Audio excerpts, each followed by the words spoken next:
Good morning, ladies and gentlemen in media. Welcome to the post-cabinet brief for Thursday, August 11th, 2016. This morning, the brief will be done by the Honorable Minister of State, Joseph Harmon. We also have with us today the Minister of Natural Resources, Honorable Raphael Trotman. Mr. Harmon.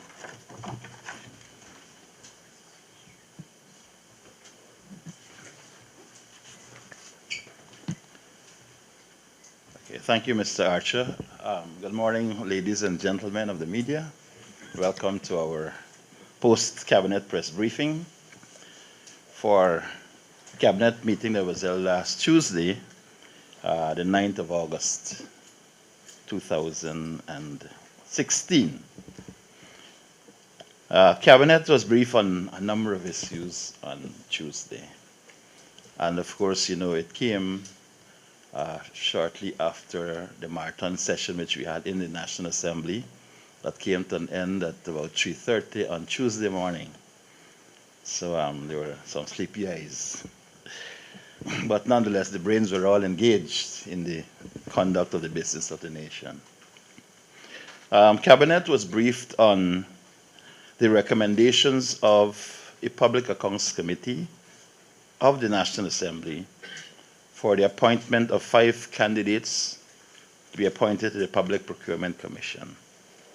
Those persons are Mrs. Emily Dotson, Mrs. Carol Corbin, Mr. Sokrishnal Pasha, Mr. Ivor English, and Dr. Nanda K. Gopal. These names were extracted from a list of 29 nominees and were arrived at by a unanimous decision of the Public Accounts Committee at its 17th meeting on July 20, 2016. Cabinet noted with satisfaction that the Commission received the unanimous consent of the House when the matter came up on Monday evening. Its functions include to make regulations governing procurement, to determine documents for public procurement, such as bidding, pre-qualification, evaluation, and contract forms, to review decisions of procuring entities and adjudicating debarment proceedings. It may also be recalled that Cabinet on June the 15th, 2016, considered and approved the establishment of a bid protest committee in accordance with Article 12(1) and 2 of the Public Procurement Regulations. This committee will complement the work of the Commission to further government's commitment to transparency in the public procurement process. The Bid Protest Committee will adjudicate over complaints filed by aggrieved contractors for a fee of $50,000 plus 1% of the bid sum in question. There was some concern about when the first cabinet decision was made about contract sum, and therefore that led to some amount of hold-up in the work of the Bid Protest Committee. But it is now clear, it's now clarified that we're talking about 1% of the bid sum. So that should clarify and clear the way for any bids, any protests that are before the committee to get that done. Cabinet approved the request of the Honorable Minister of Finance for the government of Guyana to sign reciprocal Model A1 intergovernmental agreement with the United States of America Internal Revenue Service. This agreement will allow financial institutions in Guyana to identify and disclose details regarding the holders of United States dollars accounts. Cabinet noted that since 2014, Guyana was regarded as having an intergovernmental agreement. As a consequence, local financial institutions were required to submit reports for 2014, but were unable to do so because the agreement was not in place. So therefore, reports for 2014 and 2015 are now due and to be submitted by September 30th, 2016.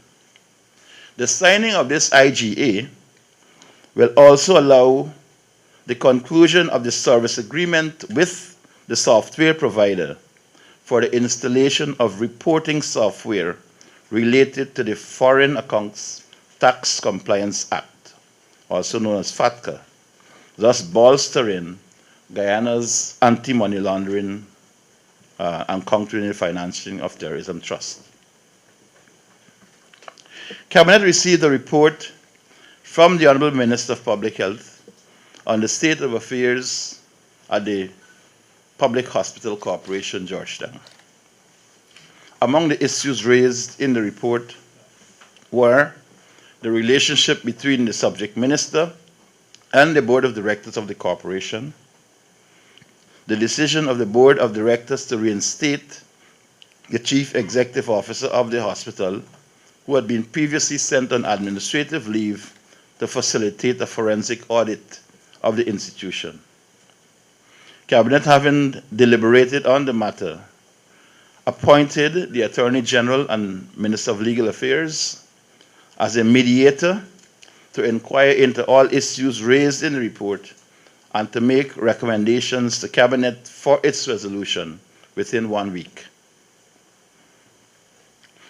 The Honorable Minister of Public Health also reported on the establishment of an off-site medical storage facility for his ministry and the Guyana Public Hospital Corporation. Cabinet, having listened very carefully to the representations made, agreed to appoint a subcommittee headed by the Honorable Member, Mr. Minister Raphael Trotman, who will chair that subcommittee, and to report to Cabinet within 48 hours of its findings and recommendations. Hence the presence of Minister Trotman here today, who will give you a more expansive report on the findings of the subcommittee. Cabinet consented to the request by the Honorable Minister of Social Protection to convene a high-level policy dialogue to address programming for adolescents and youths. This dialogue is to be organized by the co-conveners of the World Population Day 2016 Symposium, the Ministry of Social Protection and Social Cohesion in conjunction with the United Nations Population Fund. The dialogue will include Her Excellency the First Lady of Guyana, Mrs. Sandra Granger, and the Honorable Ministers and Chief Technical Officers of relevant ministries. It will seek to establish a multi-sectoral commission to address programming for adolescents and youth toward the goal of realizing their full potential. Cabinet approved the attendance of the Attorney General and Minister of Legal Affairs at a meeting of the Executive Council of the Council of Legal Education to be held at St. John's, Antigua from September 1 to 4. The Attorneys General of CARICOM, member states comprise the Executive Committee of the Council. The meeting will address issues relating to legal education in the CARICOM region. Cabinet continued to give its objection to contracts as follows: for the supply of equipment for the Ministry of Public Infrastructure, the purchase and supply of 2 20-ton dump trucks in the sum of $55,400,000, a contract awarded to Eldorado Trading. For Lot 2, for the supply of 1 motor grader for the sum of $25,404,000, a contract awarded to General Equipment Guyana Limited, GenEquip. For the rehabilitation of Branch Road, Maikoni, Region Number 5, the sum of $27,957,150, a contract awarded to Yunus Civil and Building Construction Services. For the technical upgrade of the procurement platform of the National Procurement and Tender Administration Board, for the sum of $99,875, a contract awarded to Mr. Patrick Farnham. For the manual maintenance of 65,480 rods of drainage and irrigation channels within lots 52 to 74 of the water users area in region number 6. The sum of $17,697,600. The contract was awarded to the Water Users Association of lot 52 to 74. For the procurement of dietary supplies for the Timeri prison in several lots. Lot 1, the supply of dry ration. Contracts were awarded to Nigel's Supermarket, Paradise Food Products, Esmeralda Contracting Services, Guyana's Green Grocery, Dabi Variety. The contracts amounting to the sum of $20,439,228. And for the second lot, for the supply of fresh ration, contracts were awarded to Nigel's Supermarket, Paradise Food Products, and Guyana's Green Grocery. Contracts in the sum of $9,814,500. Superfoods brings quality dairy to your home. The highest protein and the creamiest taste with calcium and vitamins A, D, and E. Keep your family smiling with our full cream Milko milk powder made from 100% pasteurized milk. Our Milko milk powder is high-quality Fonterra milk powder, now available in smaller packages. Enjoy the high quality and great taste. Call Superfoods, located at 8 Rumfeld Industrial Estate. Call 223-1034 or 223-1035. So Cabinet started at 1 p.m. on Wednesday afternoon, so I'm within the deadline. The report is to be submitted firstly to His Excellency. This is a copy. Minister of State has a copy.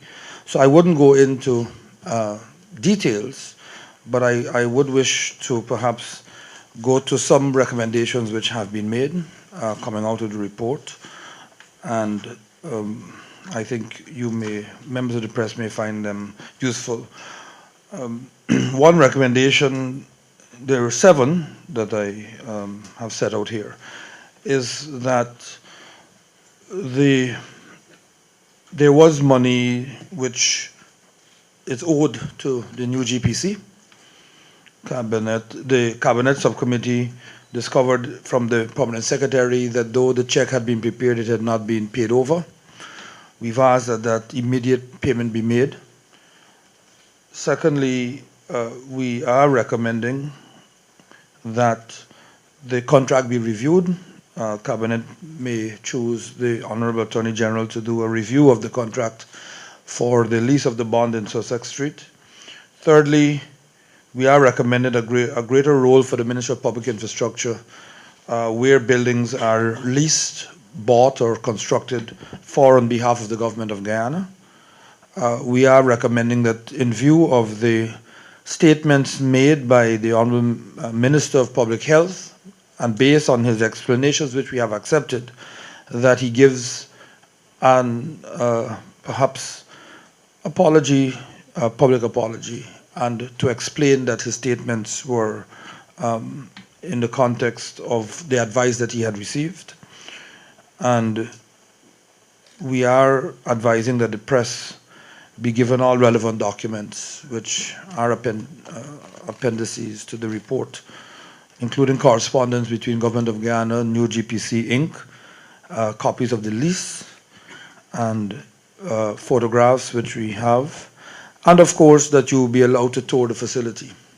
We did tour the facility and found that it was and is capable, quite capable, of being a place to store pharmaceuticals and drugs, because it does meet the WHO requirements, and in terms of temperatures, cold storage, security, and so forth. But as I said, the report is about to be submitted to His Excellency, and I have no doubt that Cabinet will order that it be shared in its entirety.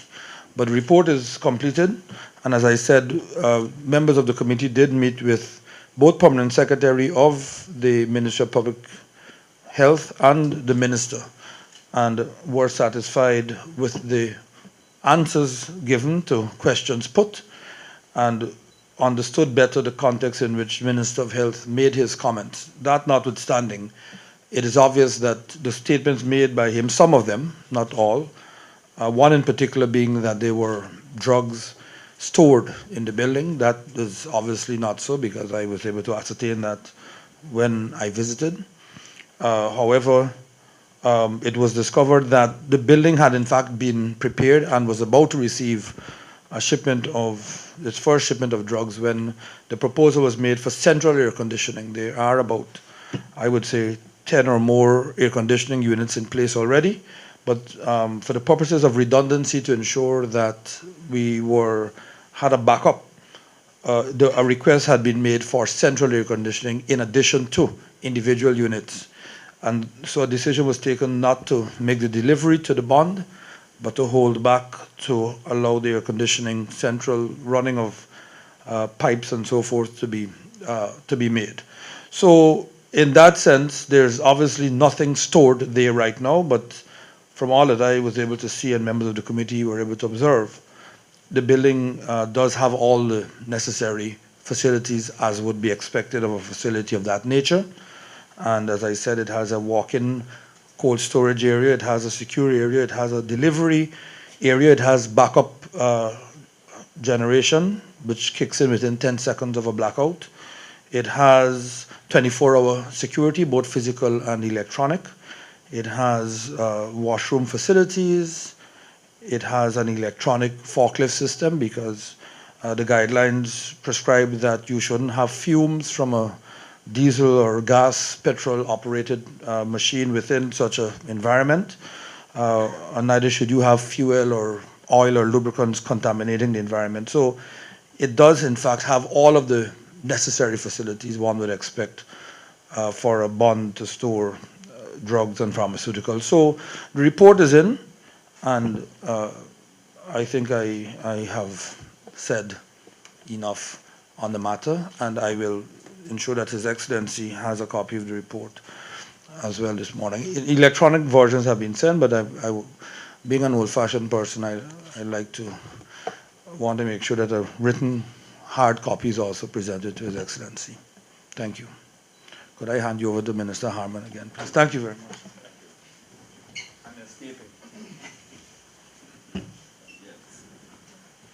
Okay, thank you very much, ladies and gentlemen. I know that fulsome report by the Honorable Minister Trotman would have satisfied, I'm sure, the queries which you might have had when you came into this room. But nonetheless, I now invite your questions, both on the report by Minister Trotman and on the statement I made about the other matters which engaged Cabinet's attention last Tuesday.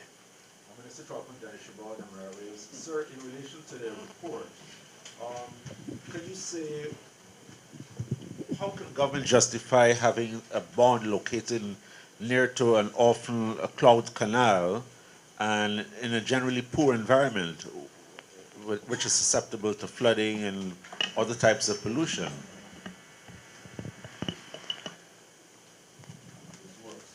Well,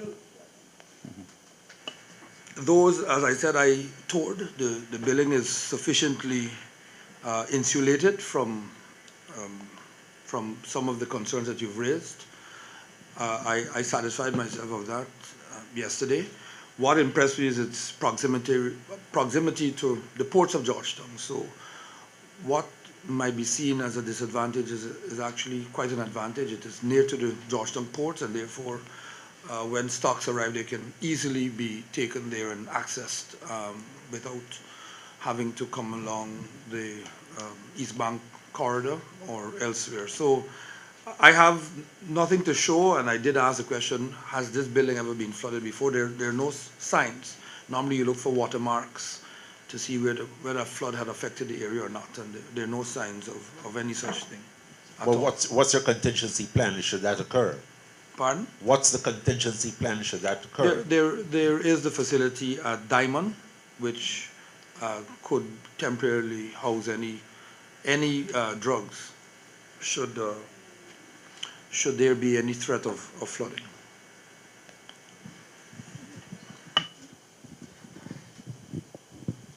Marcel Thomas, Starbuck News. Minister Trotman, for you also. The concern over the procurement of the building, that is the soliciting of the contract. This contract was signed in March. The building was bought in March, sorry, an advance of 25 million, which is the same the Ministry of Health would have given to Mr. Lawrence Singh, was paid for the building. Were questions posed to the Minister of Health as to, one, how did Mr. Lawrence Singh, who has never been in the business of storing drugs before, knew that government had an emergency to store drugs as claimed? And two, the monies, the 25 million, how did they come up with that figure as a startup? Well, what I can say is that the Minister of Public Health is not in the business of procuring buildings. He was asked by Cabinet in July to find the building, and we were in fact informed by him in July that there's a possibility of this building. So I see it as nothing more than a coincidence that the price paid and the price of the security deposit and the first month's rental are the same, because there's no way that government could have paid for the building in March because Cabinet did not approve a payment until July. So that's the first thing I'd like to say. Secondly, after Cabinet informed the Minister of Health to find the building, it would be the task of his officials within the ministry. It's not for him to go about questioning landlords and potential owners. That is not the preserve or the remit of ministers. And that brings me to my follow-up question, sir. Why wasn't there a public notice? Well, I can tell you that's quite understandable. Given the mood of Cabinet, when this matter was considered at the beginning of July was that we needed to find immediate space because invoices totaling $137,000, I believe, were received from the one of the competitors. So with that in mind, Minister of Health was told to make this a priority, and I don't believe that he left Cabinet with a feeling that this was a casual matter that could wend its way over several months. That time was of the essence, and it should be taken care of immediately. But how did Mr. Singh know that the bond was needed? You'd have to ask Mr. Singh that. Obviously, someone would have approached him. I'm not sure the process, but at the end of the day, the facility is quite capable of being a storage area, from what I was able to see. Quick follow-up. Is Cabinet at all concerned about the image this gives in terms of drug procurement and services, given that the past administration was accused of sole sourcing, and now here we go again with the sole sourcing of this building? Well, I don't think you can confuse the sourcing of drugs and essential products for several 100,000 people with the procurement of one building. The two are not comparable, quite frankly, if I may put it that way.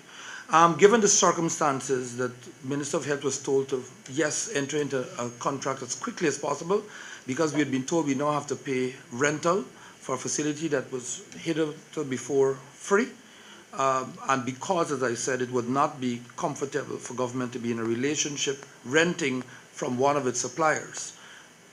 We believe that sole sourcing was the best way forward. However, in Cabinet, the discussion went along the way of government having its own facility. And that's one of the recommendations that the subcommittee has made, that government needs to have an additional facility indeed to Diamond, We need to diversify so that each region has its own facility. And thirdly, that we need a second facility in Demerara. So I have no doubt that the contract at its end will see government by that time having its own newly constructed facility. I should say as well that the original contract that was presented to Cabinet was for, I believe, 10 years, and Cabinet said no.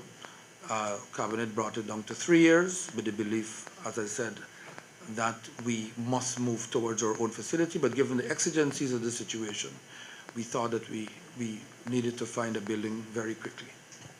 Gordon Mosley, News Source. Minister Trotman, one, could you say if it was explained to the Cabinet who may be the other principals of this Linden Holding Company? And could you say who they might be? No, I wouldn't be able to say. And sir, could you also say if this Larry Singh is the same Larry Singh that would be, who's the arms dealer that would seek contracts for the provision of licensed weapons to the government? And could you also say whether or not the Cabinet this week turned down a contract that he was seeking for the provision of arms for the security sector? You seem to be better advised than I am. Let me start with the last question. Cabinet did not turn down a memorandum in the name of Larry Singh. One did come up, and some more information has been sought, but it was not turned down or refused. Let me put it that way. Secondly, prior to coming into office, I believe Mr. Singh, for what I've been able to find out, along with a number of persons, have been licensed or permitted by government and not by the previous administration to be licensed traders in weapons and ammunition. There are a number of them, as far as I know, that are licensed. Some have shop fronts, some don't. And it was discovered that Mr. Singh's enterprise had been supplying weapons, yes, and material to the Guyana Defense Force. The Guyana Defense Force has indicated to the Defense Board that because of the sensitivity of what was to be acquired, they preferred sole sourcing for such matters because we don't want to know what is being purchased, and you don't put things like that out into open bidding. And so government continued with that relationship, but of course, like every relationship, it is under review. Thirdly, in terms of who the principals are, that was not my mandate, but as I said, after Tuesday, and if the Minister of Legal Affairs and Attorney General or any other minister or any other process ensues to review the contract, which has been recommended, I'm sure that those questions will be forthcoming. But it wouldn't take much, in fact, to get into the deeds registry to look at the documents of Linden Holdings and find out who the principals are. But I didn't have that mandate and certainly didn't have the time yesterday to cover that. With regards to the additional information being sought with the weapons contract or the memorandum, could you say if that information you're seeking now has to do with whether or not he is able or his company is able to still trade weapons from the US and from the UK, whether or not he has license still to do Well, those? that would be a matter Yeah, for the maybe, Ministry of Public Security. It is as well a matter of public security, which we wouldn't get into, but I have no indication that is not so. What I can add to that is that at the level of the National Security Committee, a decision was made that there be, under the chairmanship of the minister responsible for public security, a procurement committee headed by the Minister of Public Security that would look at the procurement of arms for the discipline services. All of this, so that it will, any further purchases of arms and ammunition will be certified by that body under the chairmanship of the Minister of Public Security. So it is also in this context that Cabinet asked that the matter be deferred so that that committee chaired by Vice President Ramjatan can have a look at the specification and all of these other issues and for them to make a pronouncement. Whether in fact at the end of it, they say, okay, this is the best we can have and so on, then it will probably come back to Cabinet. But it is deferred for the purpose of that checking with the Minister of Public Security. Ronald, Guyana Daily News. Mr. Harmon, are you aware that it is alleged that friends and associates of Director of the Food and Drug, Mr. Marlon Cole, has been importing the formulated version of Zerodol and Zerodol P. This drug is being formulated by ICPA in India for sale only in India. However, they sent letters to the Ministry of Health and the Food and Drug Department desisting from the importation of this drug. Also, it is alleged that Mr. Cole is on the payroll of importers and is also refusing other importers of a similar product into Guyana. Several persons have complained to the Guyana Daily News that their product was denied entry into Guyana because of simple addresses that are not correct on the labels. Guyana Daily News has contacted Mr. Cole on this issue. However, his words were, I can do whatever I want. We would like to know, why is Mr. Cole refusing entry of these drugs into the country, similar drugs, and is it a political move by him? And secondly, on the topic of the styrofoam, it is also... Well, sir, let me take it one at a time. First, because I know recognizing you, in fact, it's the first time here, but it's Guyana Daily News. Yes. Is this a new outfit? Yes. Okay, well, welcome. To the post-cabinet press briefing. That's one. Secondly, these are very serious allegations that are made against a public official. And you know our policy is that when serious allegations are made against public officials, we have to have them investigated. So what I would ask is that these allegations that have been made, that they be either sent to the Minister of Public Health, who will pass them on to the Ministry of the Presidency, once they warrant an investigation. From what you are saying, it seems to me that there's some amount of investigation necessary. And as you know, in the case of the Barry Dataram, he had made some allegations against persons in like Kanu and so on, and we did an inquiry into it. If there is strength in what you're saying, I trust that the persons who have made these allegations will be strong enough to come and stand up to an inquiry and said, I said so. So the important thing is that we cannot act on speculation and allegations. There must be somebody who can come up and say, yes, I am saying so, and this is my allegation against the Director of Food and Drug, and let us investigate it. So that is what I would say where things relate to Mr. Marlon Cole are concerned. So let's get the allegations put forward in a certain way.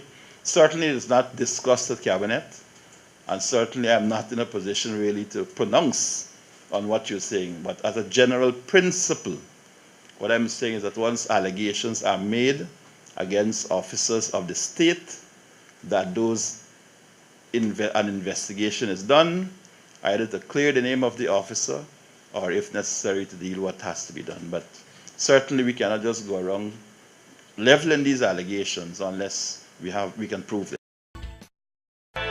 Eat fresh at Subs and Salads today. Over 12 tasty sub sandwiches to choose from. All the favorite fillings and toppings you can possibly think of. Made fresh every day. Personalize yours today. Our footlongs are a treat. More meat, more toppings on a well-baked bun. Our Caesar salads are amazing with the best ranch dressings. So let your next stop be Subs and Salads on Sheriff Street, Regent Street, and Grove on the east bank of Demerara.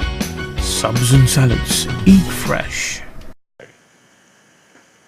Secondly, Mr. Trotman, with regards to styrofoam, again, it is also alleged that the styrofoam is being smuggled. GRA has placed a ban on importation of this product into the country. However, it is alleged that this product is being smuggled from Suriname into Guyana. Would your ministry be stepping up the pace to see non-usage of this product? Because you go to every restaurant and even some government functions, you see the product is being used. What is your take? Thank you. Well, I don't know that there's ever been a restriction or a ban placed on any product or item that has not been thereafter smuggled. So indeed, we have noticed incidents. Many reports have come that out of Berbice, both the EPA and GRA have been notified and are actively pursuing plans to curb the incidents of the smuggling. But we have received reports, and it is being addressed. I should add that as of 1st of August, I no longer hold responsibility for the EPA. It comes now on the Ministry of the Presidency and Minister of State. So please, in the next press conference, direct the question to him as to what has been the follow-up. Thank you very much. Are there any questions on the post-cabinet brief? Yes. Outside. No, we're sticking to the brief. Yes. No questions outside. No. Thank you.